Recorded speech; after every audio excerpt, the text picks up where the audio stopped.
The current conflict in the Democratic Republic of Congo, DRC, has escalated with the capture of the key cities of Goma, by the Rwanda-backed M23 rebels, prompting the DRC government, to sever diplomatic ties with Rwanda and accuse it of declaring war.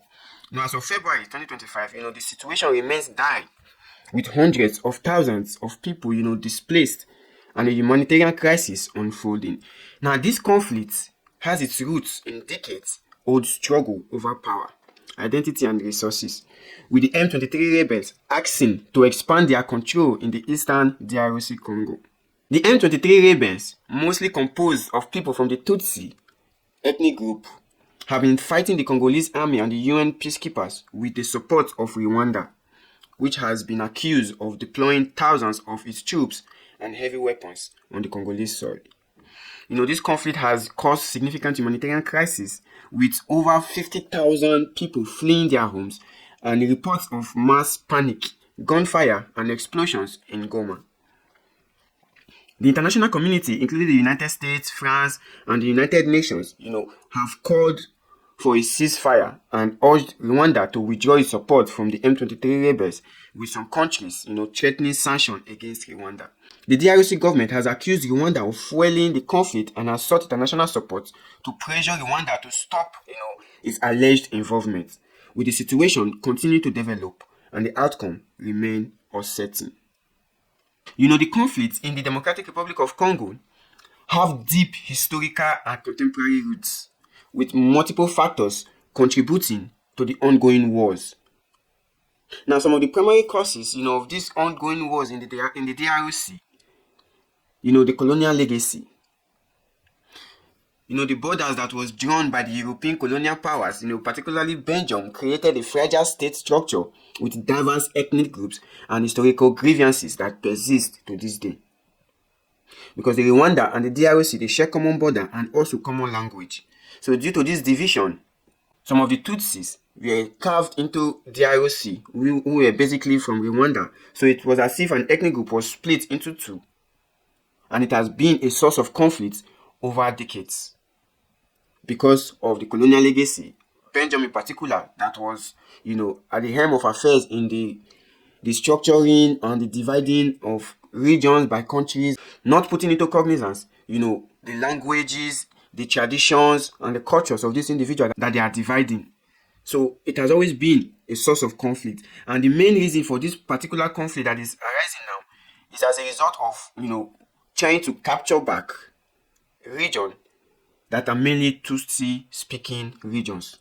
Because Rwanda is predominantly Tutsis.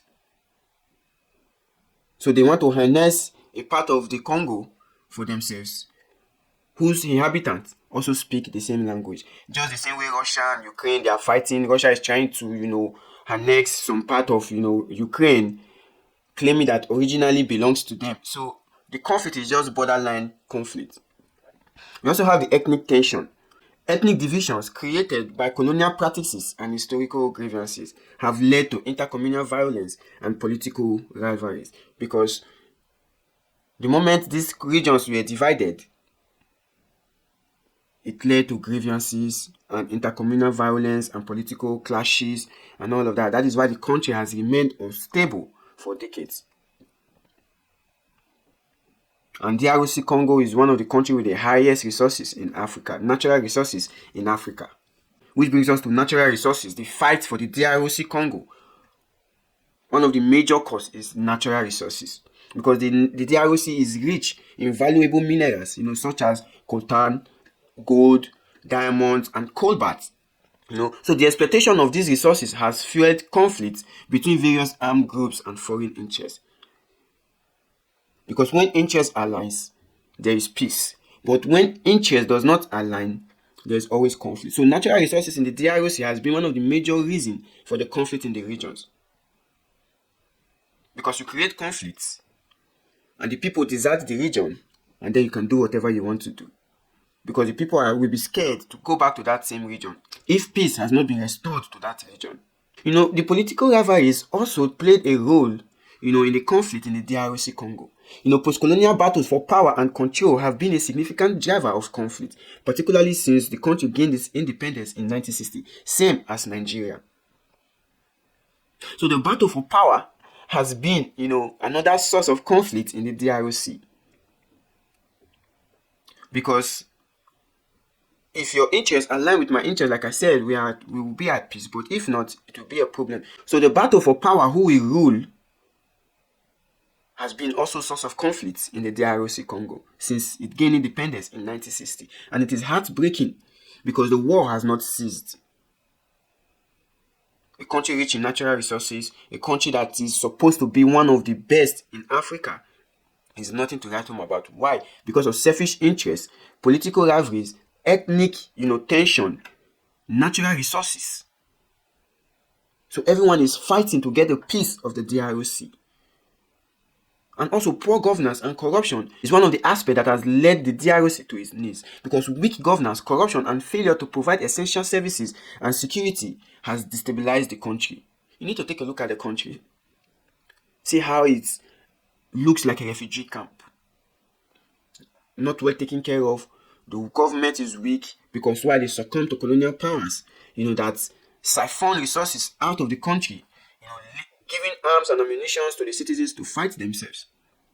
And it has created, security tension in the country. Foreign intervention cannot be left out because neighboring countries, such as Rwanda and Uganda, have also played a pivotal role in the DRC conflict.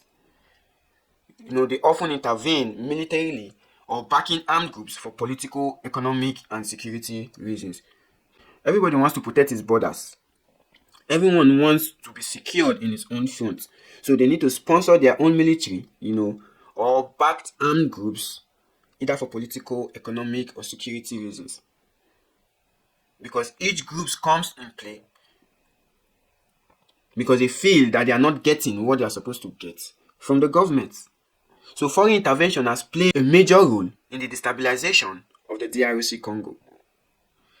Human rights abuses cannot be left out because impunity for human rights abuses, including war crimes, crime against humanity, has perpetuated a cycle of violence and prevented lasting peace. Constantly human rights have been violated in the DRC Congo, and which is heartbreaking for a country that is supposed to be one of the richest countries in Africa. Yet its resources being siphoned and turned into chaos. That way, the attention of the citizens will not be focused on the evil that they are perpetuating. So I just hope they find a lasting solution, to this crisis, because even the rebels are now fighting, even with the UN peacekeeping missions. Now people are evacuating their properties, and it is heartbreaking because war seems to be powered by certain individuals who will not benefit when there is peace. I rest my case.